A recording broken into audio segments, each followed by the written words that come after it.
that there. Right. Hopefully, people can hear me.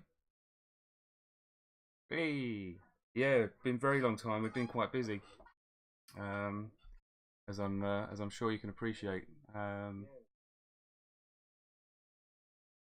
that, just trying to remember how to use OBS and all that kind of jazz.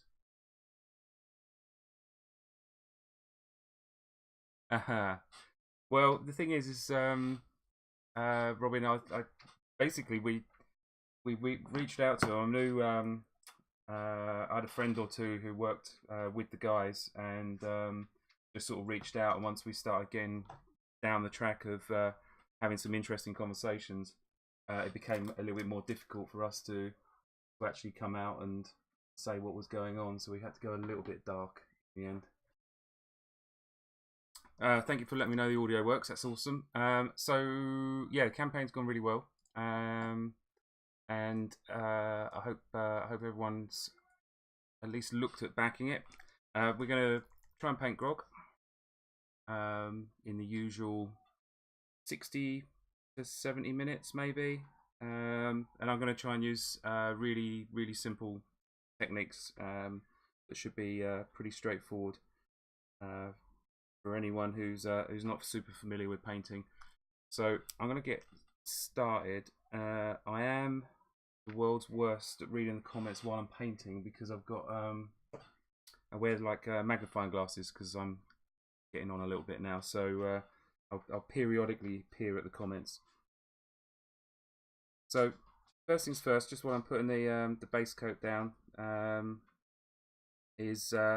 I've primed this model with black first, and then what's called a zenithal highlight, which is basically spraying white from above. Now I pushed it through an airbrush. Got a new follower. Welcome aboard. So yeah, it's a really simple technique that I use, and I'm not sure if my painting style wouldn't work without it. So I use the zenithal shading quite a bit to really guide where I want the highlights to go.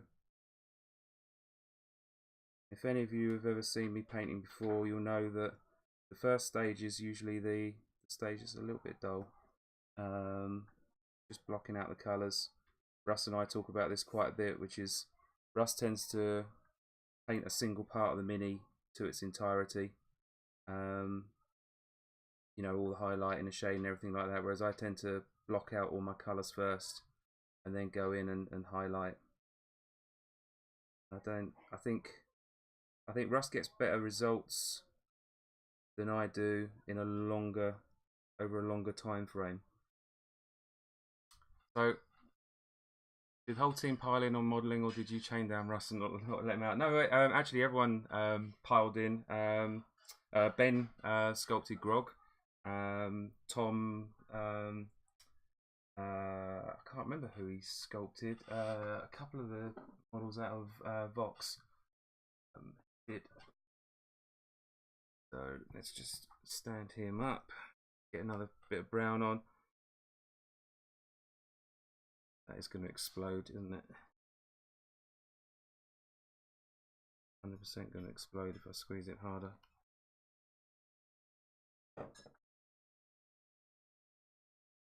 So the thing with the zenithal shading is, again, I've kind of tried to focus all of the brightness on the upper parts of the model. So these lower pieces down here, I kind of don't want to draw too much attention to, so I am just going to paint them a couple of different shades of brown, and then try and just really darken them up with a wash.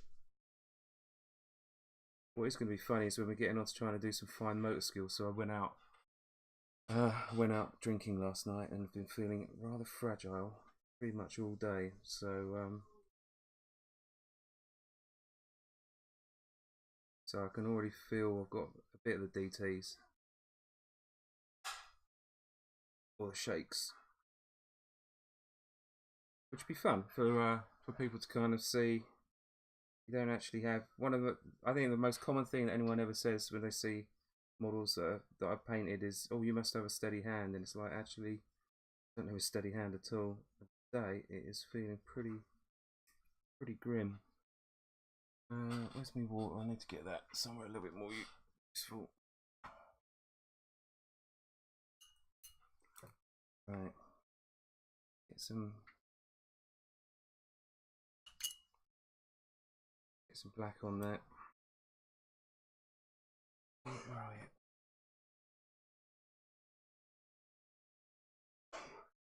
Tell you what's going to be annoying is I've mounted Grog using my pin vise, and it's normally my pin vise that I use to clear any blockages. My paint.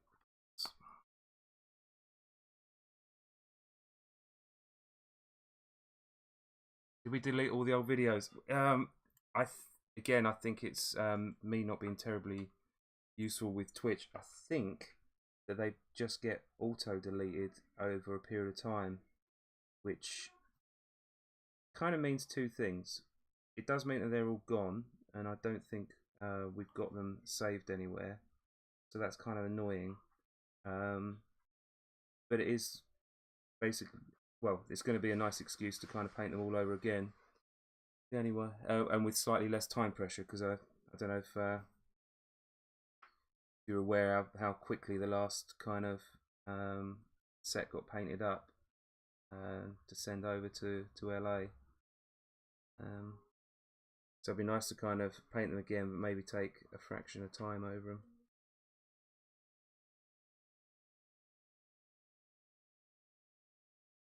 Alright. So yeah, just some blocking out.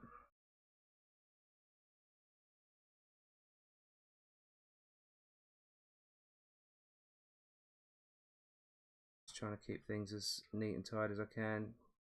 When you want to paint quickly, going back over and correcting any mistakes is a waste of, slows you down. This brush is starting to split. Let's switch brushes.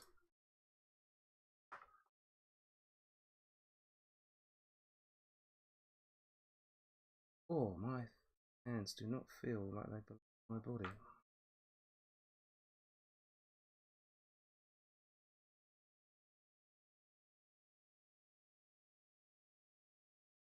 Okay. Just giving the metalwork a darker base colour.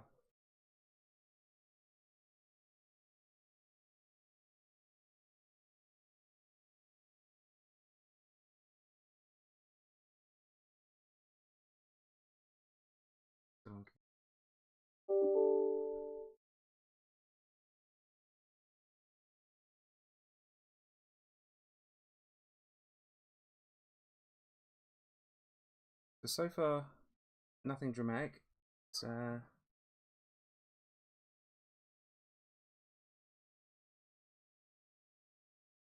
couple of different browns. The depressing thing with browns is they all tend to end up looking as very similar sort of colour. I don't know why that is.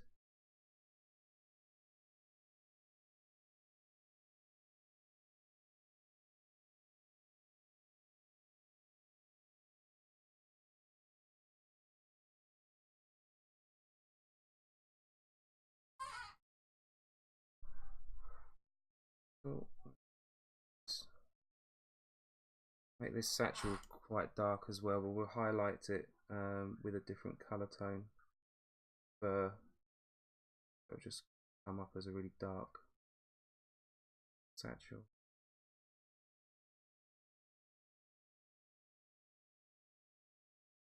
Okay. Gosh. Right, that's fine. We can tidy that up. I'm probably gonna do. I want to do the flesh.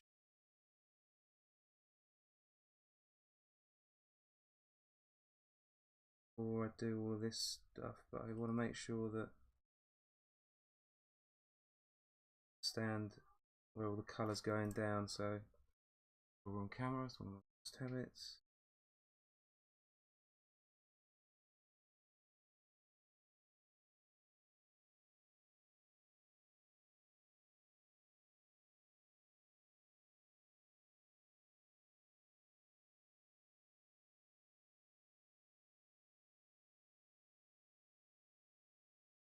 Okay.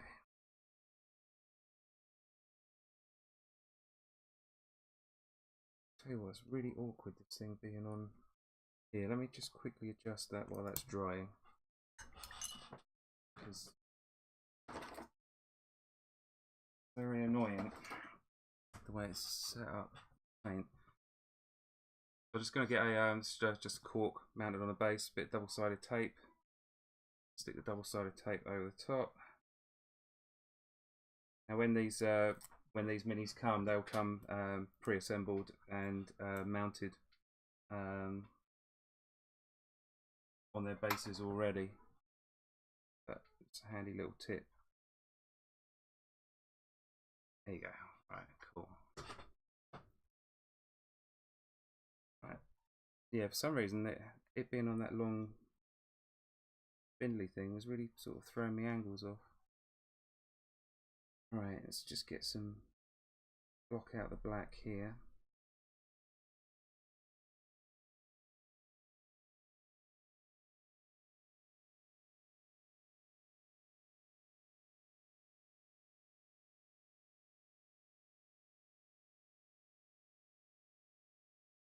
We'll do the fur trim will end up being quite a grey, whitish. But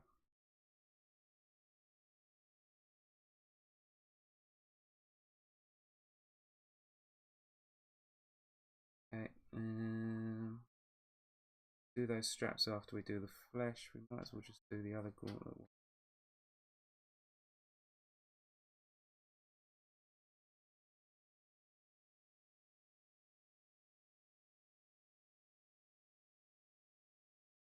So you'll notice I'm not thinning my paints dramatically. I think doing new to painting, a lot of the advice people give you is to thin your paints. I think it can be very easy to over thin your paints if you don't know what you're doing, and it actually makes the paint harder to control because it ends up running everywhere. And so I tend to not thin my paints dramatically. Use the moistness of the palette to keep the paint moving on my brush. Right, good. So I want the gold.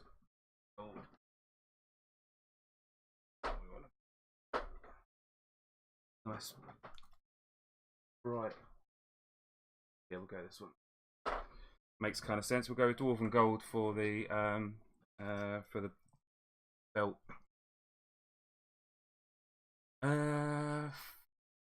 Will we be hosting this at somewhere? Yes. So I'm going to try and work out how to upload this to YouTube. It might go up to like the Steamforged site, or it might just be easier to stick it on my kind of personal channel. We'll work it out, but yeah, it's slightly annoying that we've lost all the videos, so we will be repopulating them and trying to save them for posterity.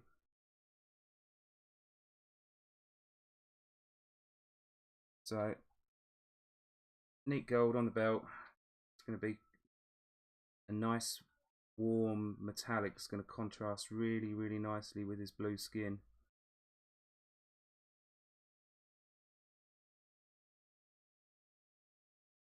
So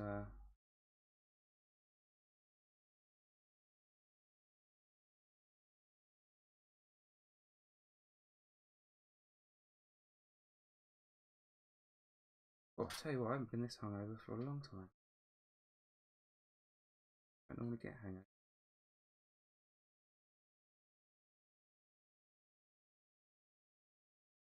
I think it's because I was drinking grown-up drinks and tonics and things.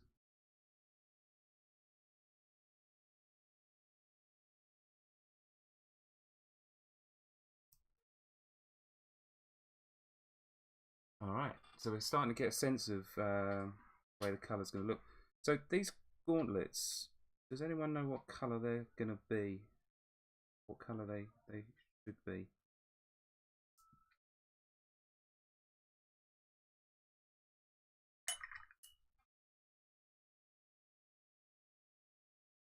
Just going to let that dry while we work out. I'll get some silver down.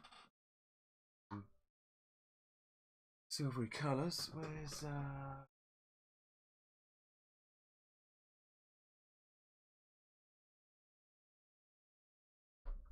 oh,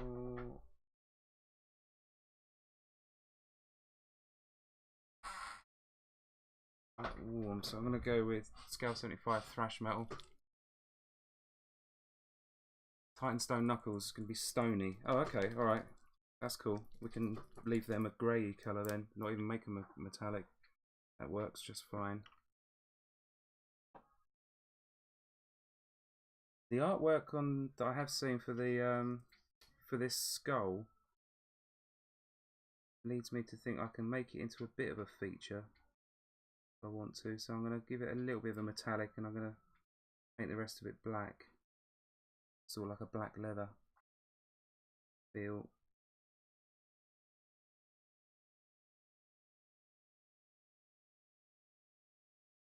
And nice and thin over the axe head. You can really see on the axe head as I'm painting it, I am putting a thin coat on. You can see it's kind of keeping the zenithal shading.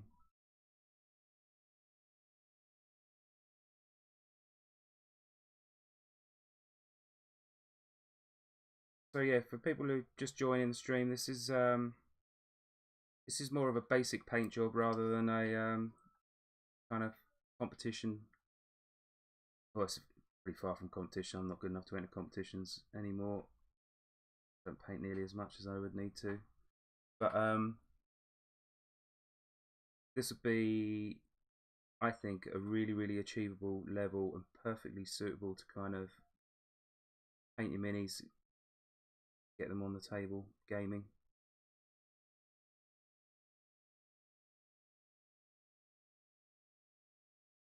And it is going to be, as you'll see, really nothing more complicated than getting some nice base tones down. Going to do a wash over the top. Then we're going to do some really simple highlights. Model will be done. Right, so he's got his big axe. I'm going to do this head here. Oh, look at my hand wobbling. That is unbelievable. Stop.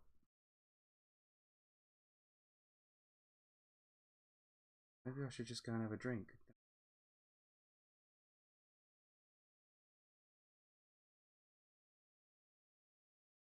Okay.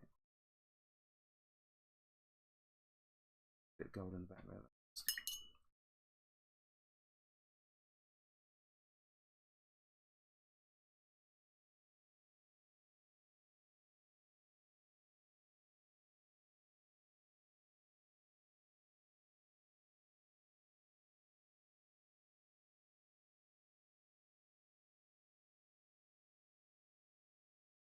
Okay.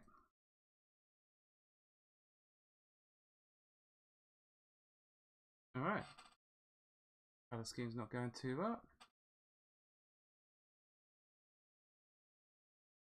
Doing alright. Right. Let's work out where we're at. I think we can start thinking about a an ink wash pretty soon. Right, let's get his flesh down. I don't want to go obviously blue, but I don't want to go too dark, so I'm going to go with something that's called ashen blue. It looks a little bit like a troll blood blue from P3 range. Right. Paint that in quite a thin kind of feel to it, build the colour up a little bit.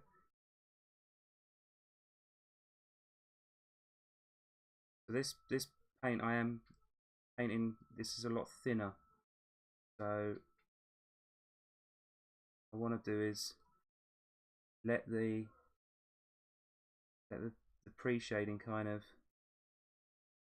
do its work through a thin layer of paint, and you'll see it quite obviously here where this bit underneath here is quite dark. The blue is really only kind of tinting it. It's like just giving it a tiny hint. Whereas on the white surfaces,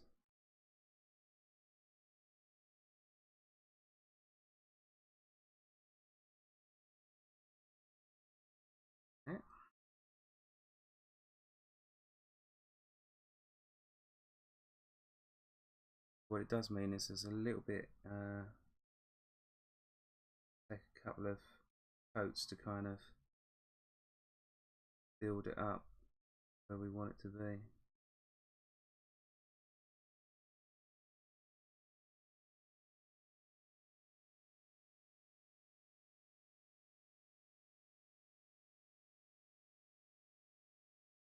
Ben's done a brilliant job with the muscles on it.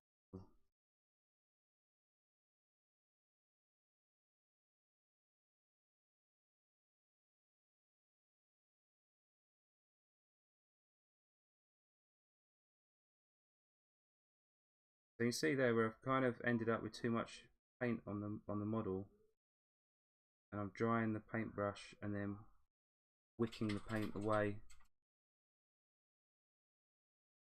Keep it under control. Camera still. Look.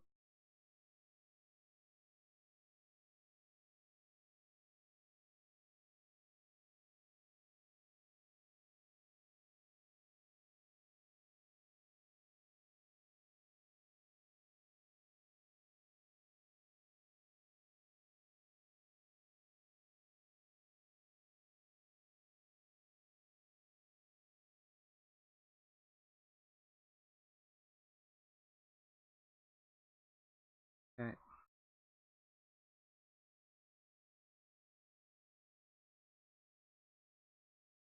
Good. Like that. Dry off a little bit.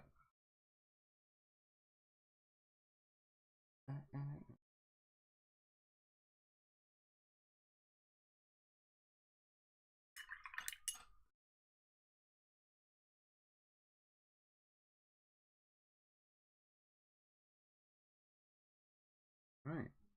Fortunately, I don't know where temperatures like where you guys are, but it's roasting hot here. 8 o'clock in the evening. I'm still sitting there. Be uncomfortable.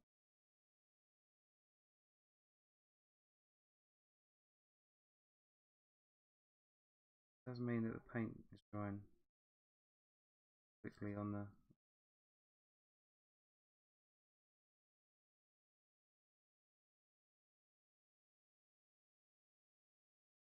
blessing and the curse.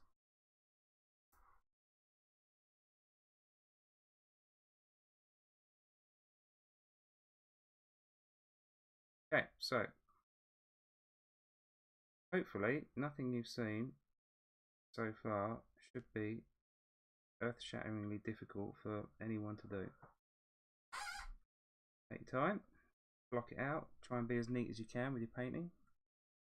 Get your colour scheme how you want it. I mean, I can't wait to paint this model again actually, and probably commit a little bit of sacrilege, but I'm going to paint in just with a normal flesh colour. Just use him as a big old human barbarian.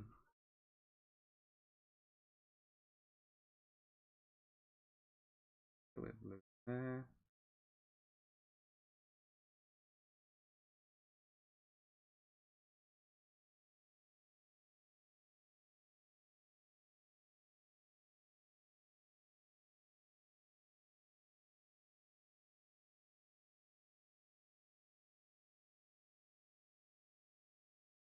Okay.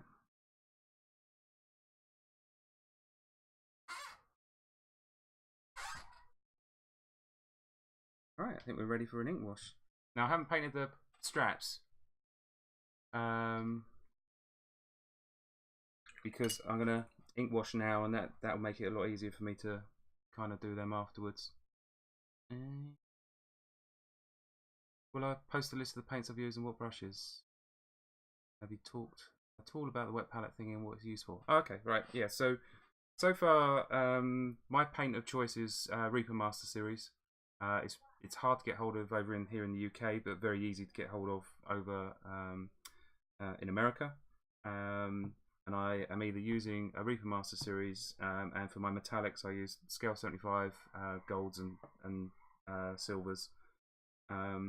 Yeah, and so far all I've done is the skin in ash and blue, a combination of ruddy leather and oiled leather for the browns, and a simple black for everything else. And the paintbrush I'm using at the moment is a Broken Toad number 1. I either use these or I use a Winsor Newton Series 7, or I also have been using the new Artus Opus series. They're quite nice as well, so honestly I tend to just reach for whatever brush is nearby. They're all decent brushes. Right, so that's dry, so now we're going to ink wash. So what we're going to do first, I think, is going to wash his flesh, and I still want to use a little bit of flesh shade.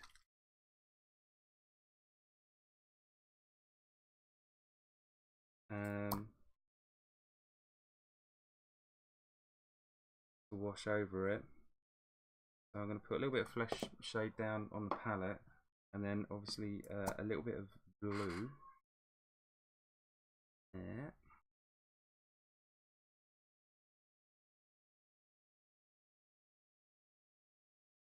That down. Now what the flesh wash will give it is it will still give it a little bit of hints of warmth in the shadows. It will give it a slightly red tone as well, which should make it a lot more natural.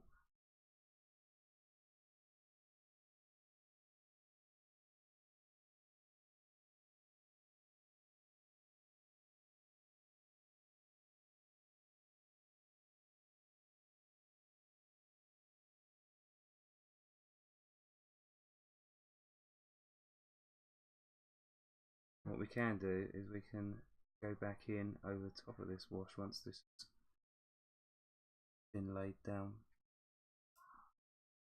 strengthen it where we need to, but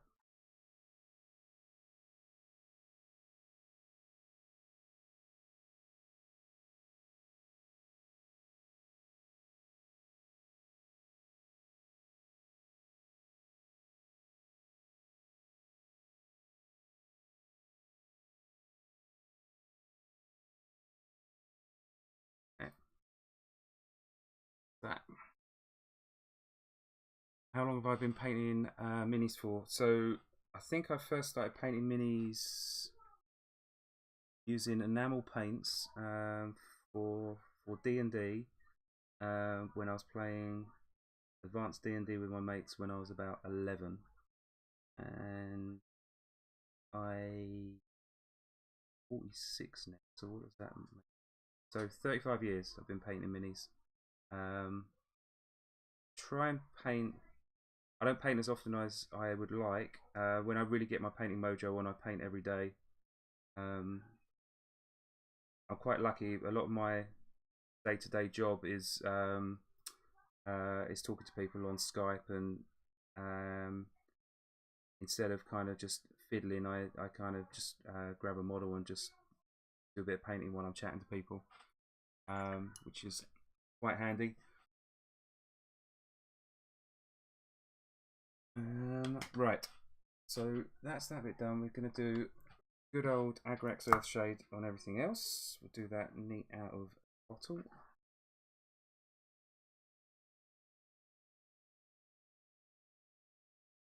Across the rest of them.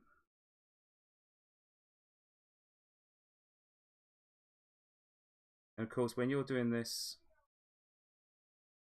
it's always much easier if you let everything dry in between. Draw up more models just by trying to do it all at the same time. I ought to, but you know, part of the fun of the fair. So you see, I'm not being terribly careful about this. This is just going on. Straight out of the bottle.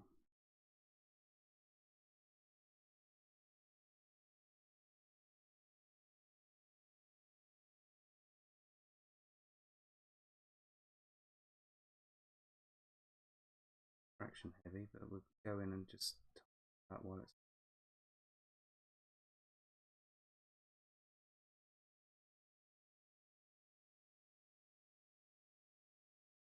So on his gloves, gauntlets.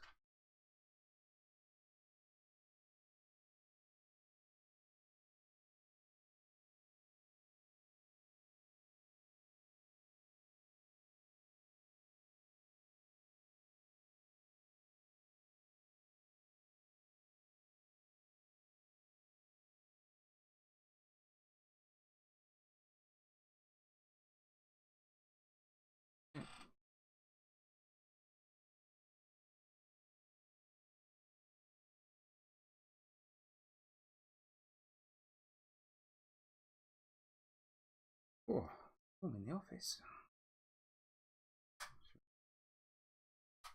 Finish this. Oh, I'm going to sit outside this evening, I think.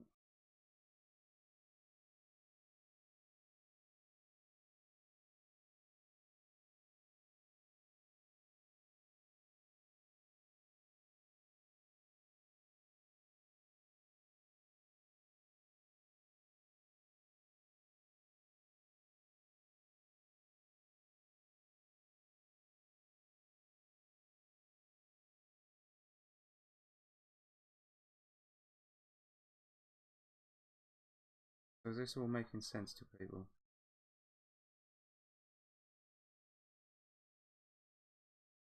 So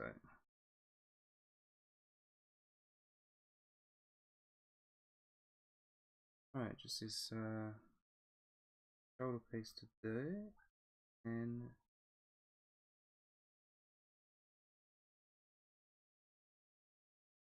boring bit of waiting for the ink to dry.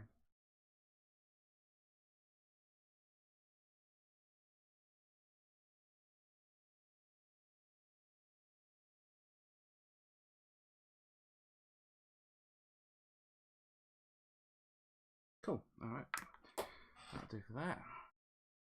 That wash looks like magic. Yeah, I mean, so GW washes are fantastic. They just GW or Games Workshop, for those of you who don't know, basically tailor an awful lot of their products to what's the best way of describing it? They want to make sure that, you know, make miniature hobby really accessible. So a lot of their products they do just make it much easier to do things. So their washes are just fantastic, and it will dry to a nice kind of matte flat finish. It's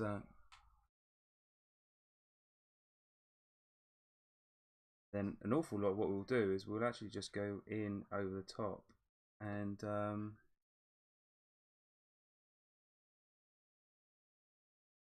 with the original base color, and that'll do for highlight.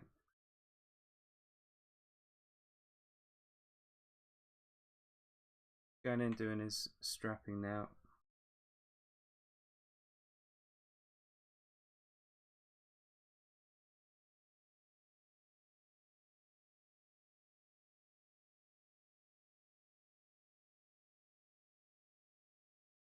Made a fraction, yeah, because of the wash.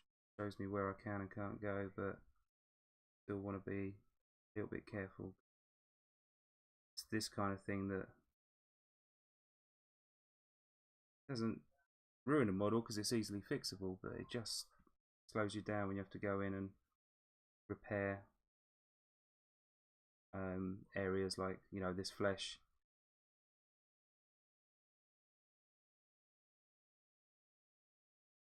Okay. So yeah, just taking my time a little bit with that. That's looking pretty sweet. We can block out his beard.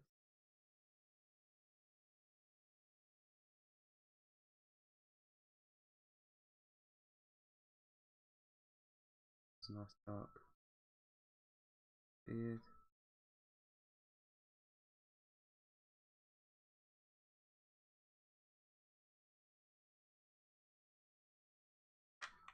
That talk around his neck, I might make gold because that'll actually give a nice balance with the belt in terms of colour composition. Someone asked about a wet palette. So wet palette is nothing more complicated than it's essentially a piece of sponge that you saturate with water, and it's you put a piece of like greaseproof paper, like baking parchment, on it, and what it does is it keeps the paints cool and it keeps them in a damp environment, so theory is they don't dry out.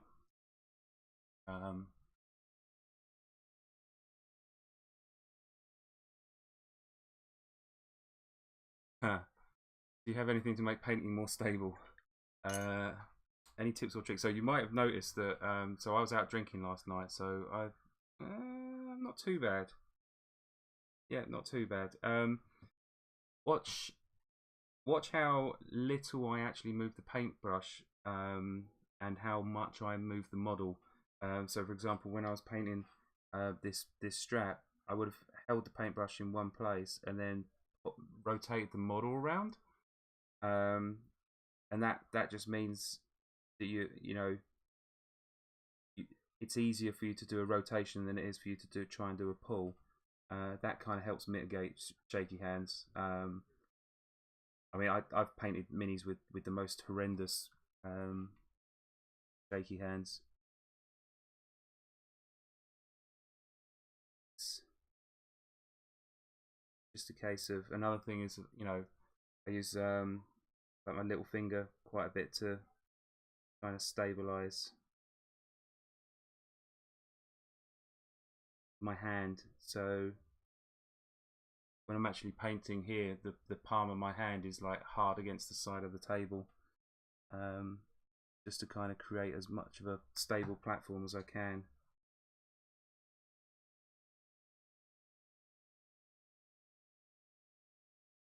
Right, good. So I think we can go in and start highlighting the flesh. So slightly fluid paint, not too much on my paintbrush, and what I'm trying to do is just going to go in and hit the higher parts of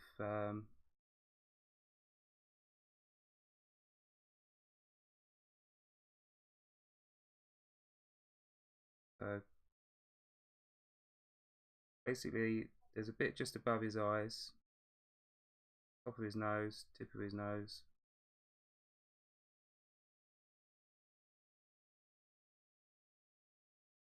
bottom lip, and I'm going to come across the tops of the muscles. So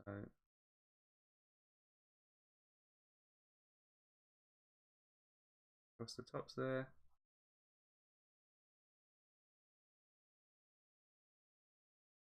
all of the deltoids,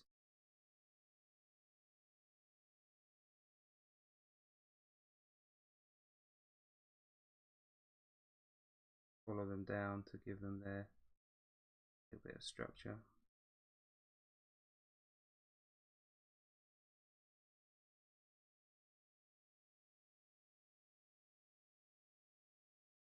So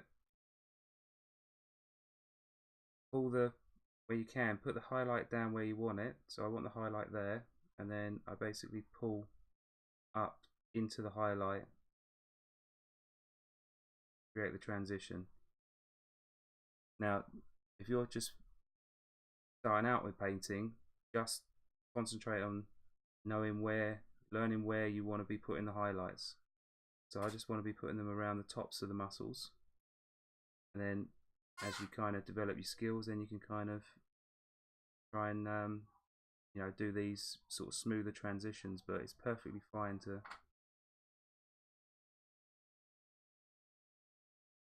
see the transitions when you're first learning to paint. These areas here, because I had that zenithal shade, tell me that I don't need to be too crazy with the highlights here, because these are, you know, in theory in the shade of the model. Whereas up here I'm going to want this to be a lot brighter.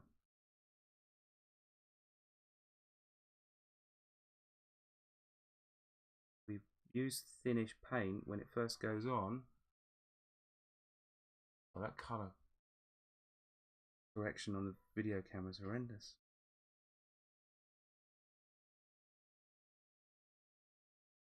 In the tops of the cheeks.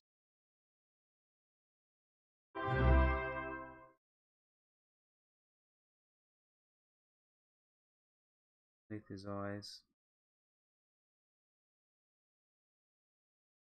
Around his ears. Oh, 2 followers in quick succession. Welcome aboard. So this is literally nothing more complicated than the exact same colour that I base coated with. I'm just going over and I'm building up the highlighted areas.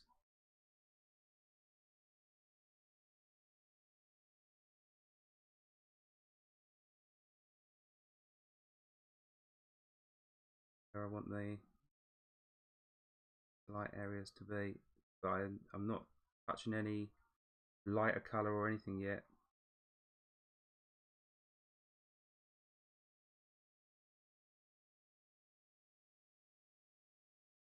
Because paint's translucent. So what that means is it's a bit like if you grab like a felt tip pen or like a highlighter pen and you put one swipe down, you can still see the words underneath it. If you put 2 swipes down, then your highlight is a lot darker, and so on and so forth, until in the end, in theory, if you put enough swipes of even a translucent highlighter down, you would cover words underneath it. But followers are going nuts. Welcome aboard, everyone. Why is he living on a cork and not a base? Because this is a 3D print and not a final model. And I got the 3D print. Let me see if I can find one to show you. So I get these from our 3D printing guys. They come in a little box. Oh look, there's a Percy. So I get them like this.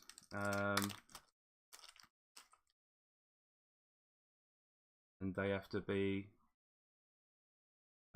fairly carefully treated because they are quite fragile. And I've run out of the correct type of bases.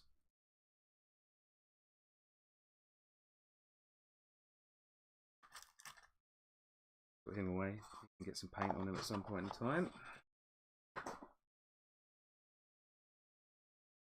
I'm going to paint Percy for a Kickstarter. Yeah, I might do him next week actually. He was next on the pile. Right, so while his flesh is drying, I'm going to go in. Same technique again. So this time we're getting the leather, and we're going to put a highlight up here at the top of his trousers, and then I'm going to basically pull it down the model, and then I'm going to push it back up the model. All right. I'm going to let that dry, and then what I'll do is I'll show you on the other side the other technique that you can use, which is a little bit more traditional, which is just paint the highlight in,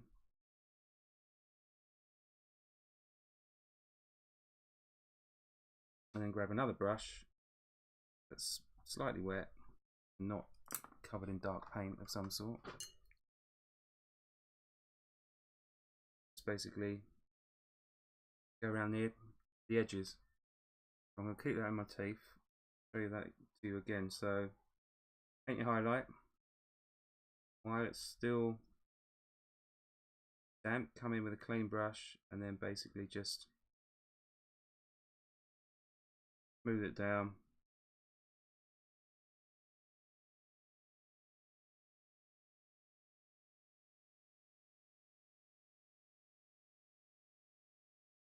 Like that. And then with the creases, not even going to worry too much about the transitions. So there's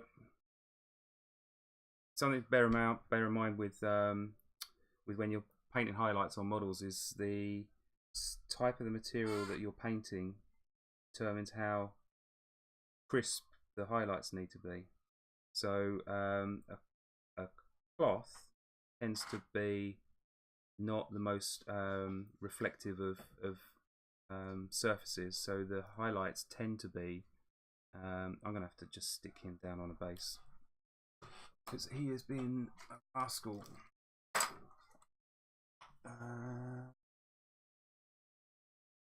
My super glue.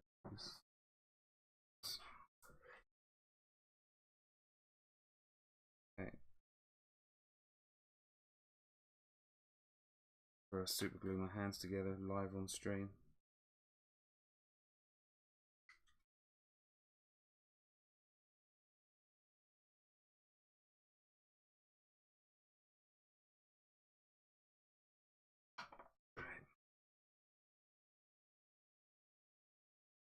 Of course, you guys are all far more professional than I am. You'll have all of this done before you even begin to start painting a model.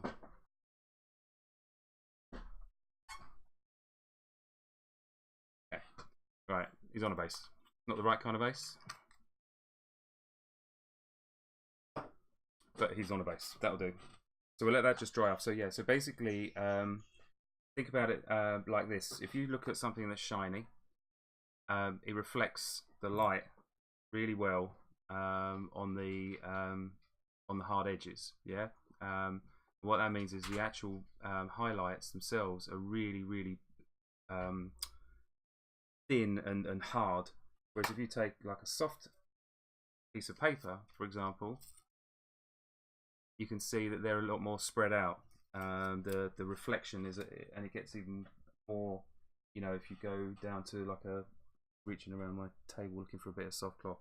Basically, hard edges mean hard highlights, soft edges mean soft highlights. So for something like trousers, most of it is just going to be like a soft highlight. So we don't need a super high contrast, but where the folds are, will be the material will be pulled a little bit tighter, so the highlight will actually be a bit sharper. I don't know if I could have explained that in a more horrible way.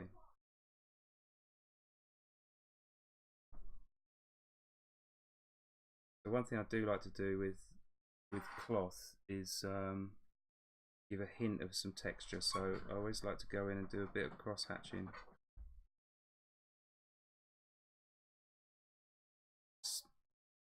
Subtly puts a little bit of texture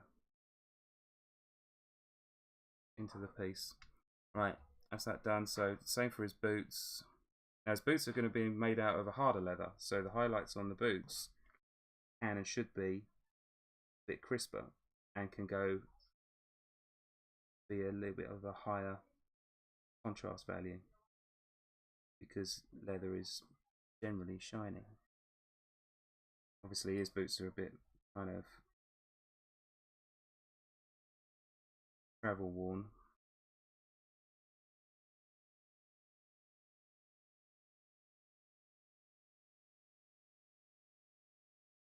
Just going in and grabbing a lot of times just using the edge of the brush, and then I'm going to now use the other leather colour. Give me a sharper highlight, and what this does is means that this leather now has a part to play in the leather on the boots, which creates a harmony across your colour scheme.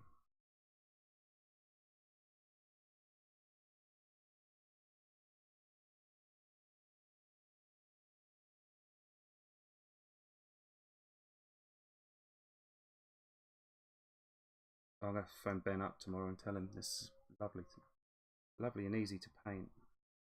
He's done a good job.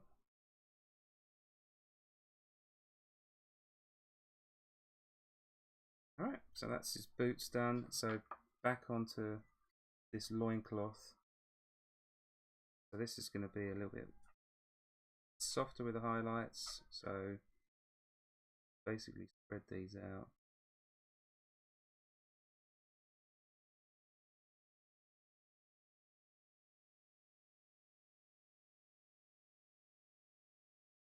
Okay, that all makes sense. Right. What's going on with the lighting today? My hands are kind of freaking the camera out a little bit.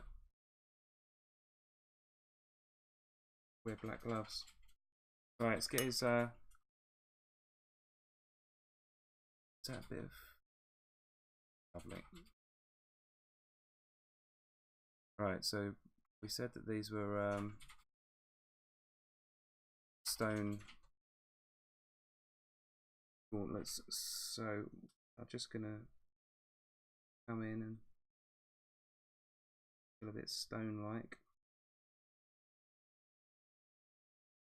Oops! Oh my goodness!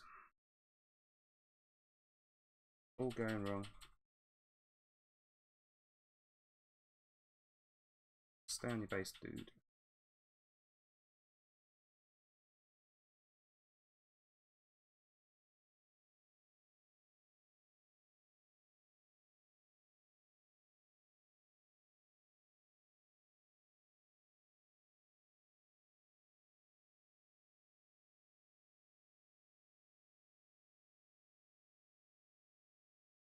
Not behaving, is he? Very typical Grog. Let's just get probably.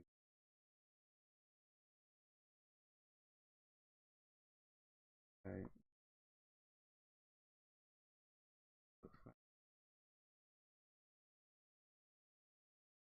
To let him dry.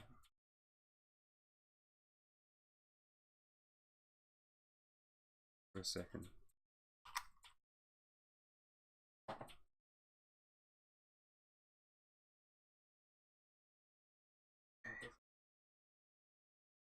Right. Shouldn't really be carrying models by there. Greasy fingerprints all up.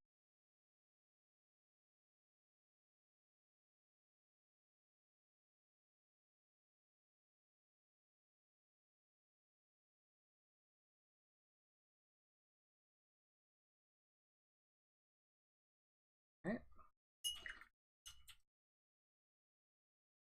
Right, so we're just going to grab some fairly sharp highlights for these stone gloves.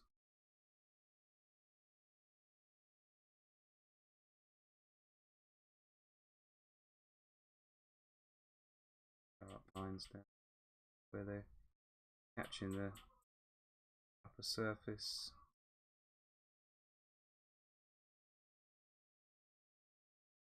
Side of the brush to snag the detail.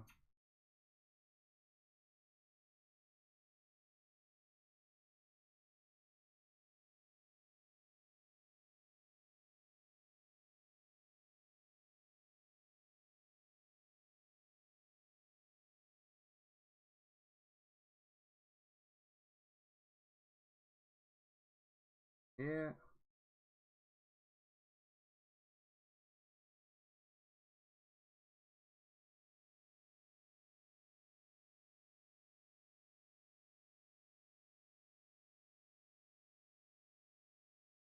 Yeah.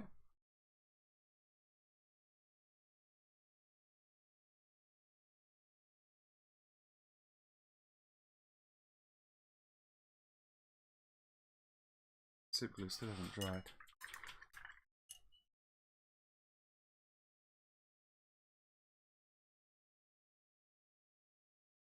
chaotic neutral. Yeah.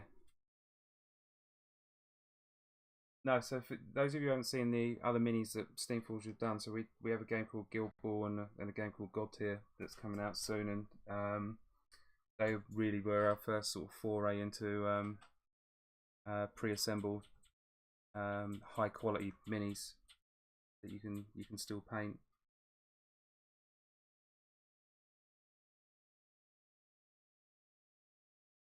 Because you know you can do kind of really cheap mass produced plastic, but that's fine, you know. But I think people have higher expectations now.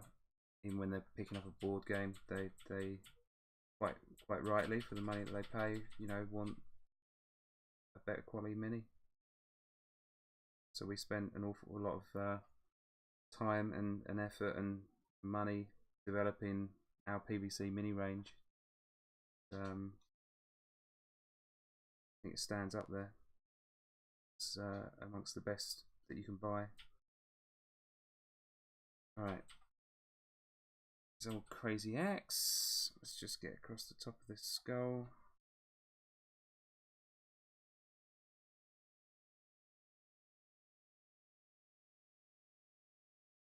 Get in there.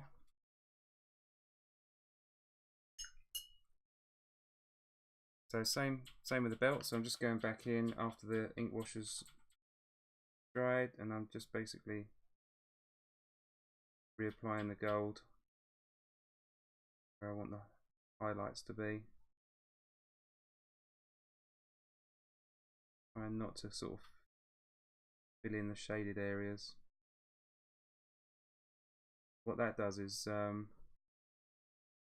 painting is all about contrast, and you contrast between color in terms of, you know, the actual color, so putting, you know, a red next to a white, for example, or between tones, so you can put like a light tone or a dark tone, but it's also surface types as well.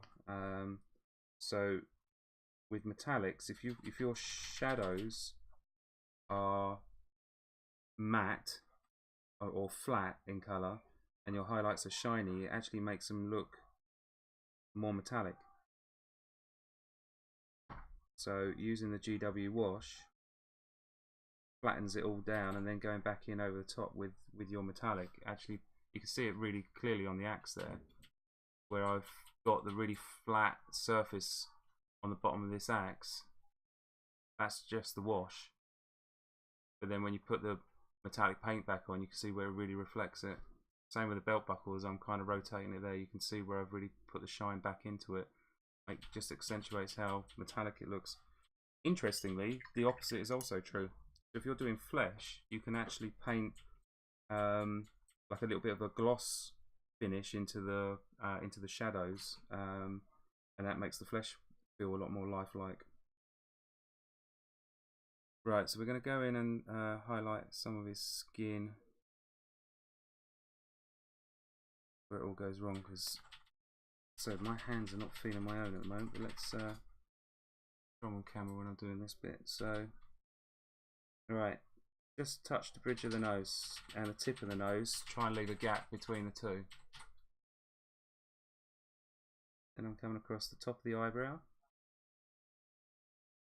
like a little triangle on the top of the eye, on the corner of the eye. It's that bit that gets cut when you're boxing, because it's skin that's stretched quite tightly across your skull.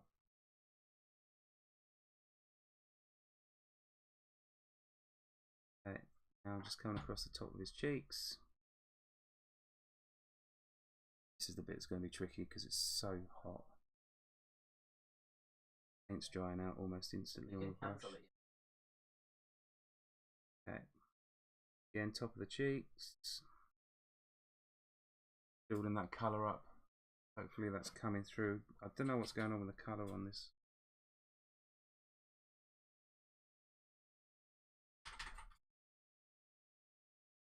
Now, just going to go across the top, so the muscles. Again, I'm just painting quite thinnish paint.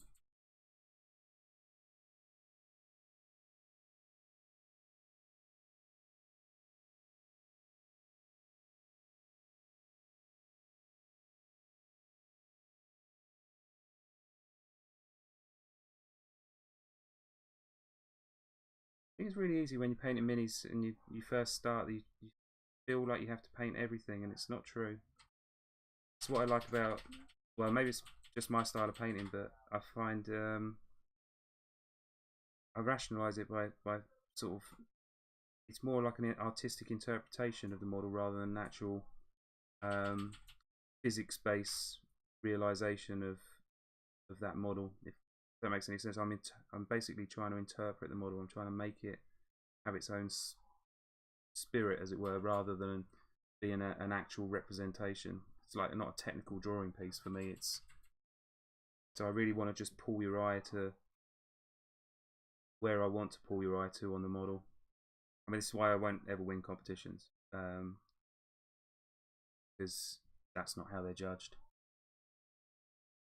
But like with these muscles, I just want to kind of, you know, hint at the like the striations that you know Grog has in his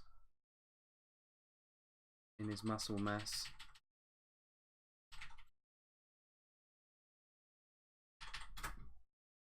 Okay, that coming through. Go it.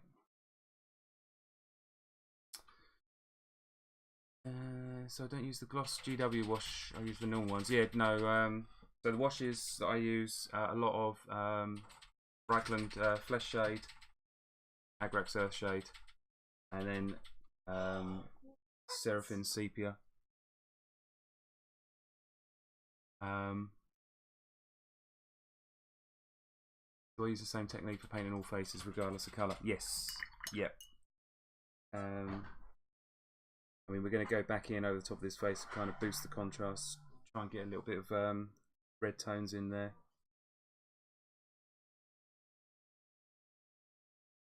But, you know, realistically, at this point, I would say this model is, you can put this down on the table now, right? And you've seen its base colour, it's a wash, and then a really simple highlight.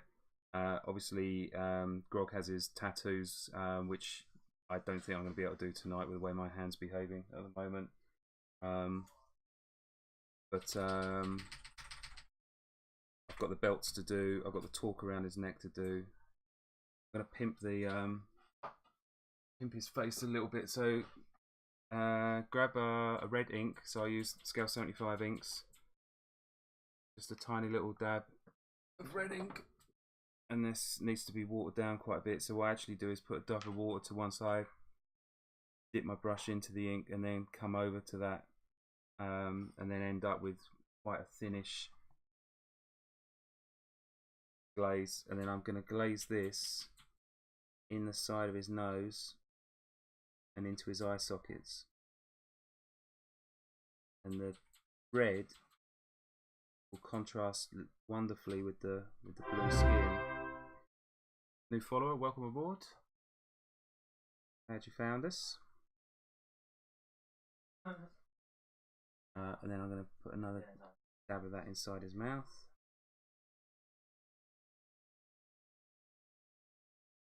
And when it's dry, I'm going to do it again. Get another. You can see on that face where the red's gone in. It's kind of breathed a bit of life into his face. So a tiny little bit on the inside of his ears.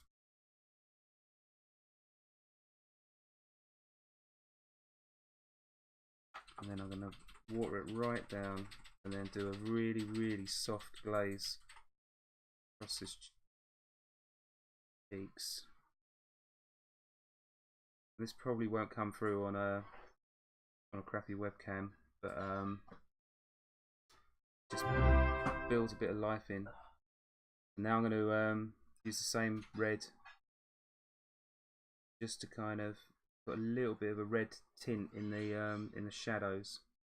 So I'm just following around the larger, deeper shadows, putting a bit of red in there.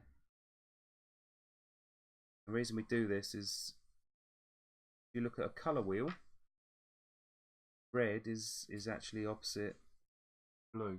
Well, kind of mostly opposite blue. So what that means is it's a perfect color to shade blue with, and vice versa. If you're painting a red and you want to shade it with an interest, you know, it adds an interest level to the shadows. Breathes a little bit of life into him, so he's looking pretty badass now. So what I'm going to do now is check that he's stuck on his base. I'm going to show you how to do a really simple, easy dry brush. Because that is a dead easy technique to master. First thing first with a dry brush though is to make sure you're using the right kind of brush. So get yourself down to like a beauty store or a drugstore, so like Walgreens, or in the UK like Boots or Superdrug or somewhere, and get a makeup brush. Right, and these are nice and soft, and these are what ladies use to put like rouge on their cheeks and eyebrows and all that kind of stuff. But they're actually perfect for dry brushing. I then grab just an ivory colour, and I put a dab of that onto a piece of kitchen tape out, and then just stab the brush in so it ends up with a little bit on it, and then basically wipe as much of it off as I can, and then you test it against your fingernail. Go against the grain on your fingernail, you can see when you've got enough on there. Now take like his loincloth, if we just want to pick out a little bit highlight, I'm going to push it onto the surface and then pull it down and then lift, and that lays a tiny little bit highlight.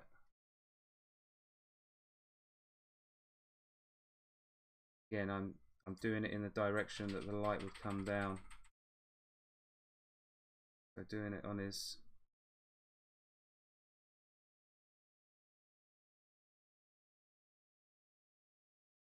and dry brushing is, if you're nude painting, is one of the first things that you need to understand, practice. The secret with dry brushing is really to make sure that you have a nice dry brush. Simple as that.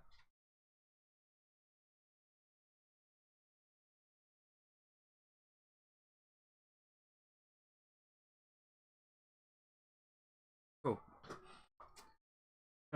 So we'll do a bit more dry brushing on other models as we paint them, because I think it's such an important technique for you to understand how and where you apply your highlights.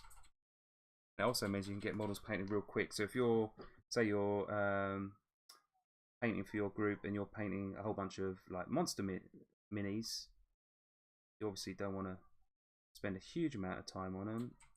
Dry brushing is going to be the way that you can kind of blast through 10 orc goblin models in an evening, just using these techniques: base color, wash, then dry brush your highlight.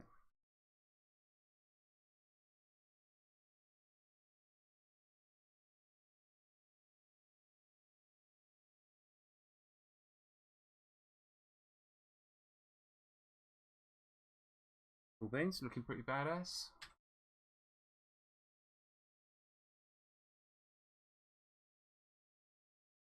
Yeah, so what we're gonna do is I'm gonna probably get up to Steamforged HQ, and we've got a proper studio up there with decent cameras and decent lighting. So what we'll probably do is a bunch of tutorial videos, and we'll get those out. So when people get their models from the Kickstarter, then there will be guides out there, and we're also chatting with the Critical Role guys about making sure that the content is going to be available perhaps through their channels as well. So I mean, there's tons of awesome painters out there who I'm sure are going to be very happy to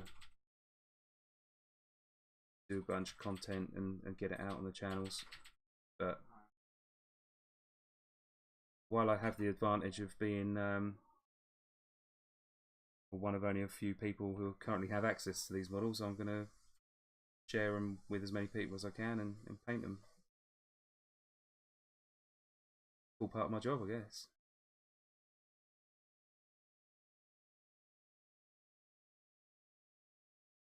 Right, so he's kind of done to the level that I've.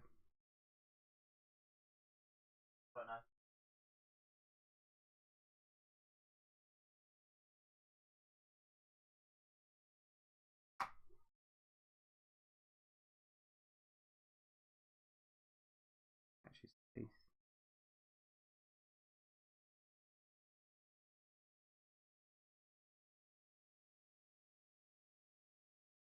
Lovely.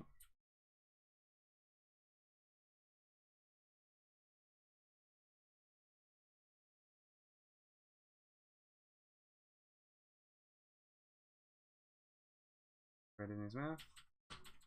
Looks good. He looks alright, doesn't he?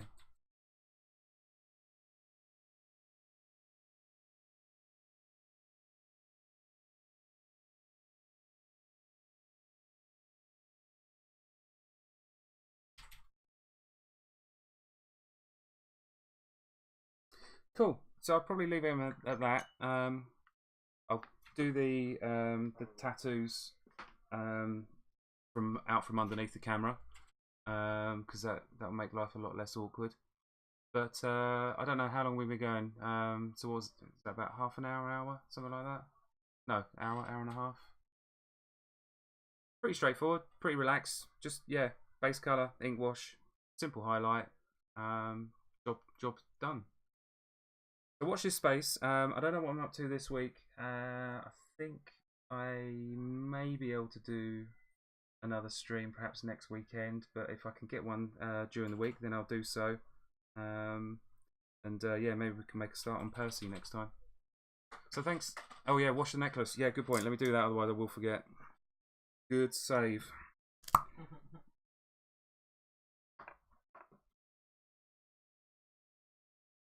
So just while I'm doing that, thanks ever so much for joining. I'll stick a picture of the finished guy up on probably Twitter a little bit later on, and we'll try and do Percy next, which should be a hell of a lot of fun. I promise I won't go out drinking the night before I do Percy, because I rather suspect I'm going to need all of my wherewithal to do that model. If actually it can't be any worse than Molly was. Molly was hands down the hardest model to play.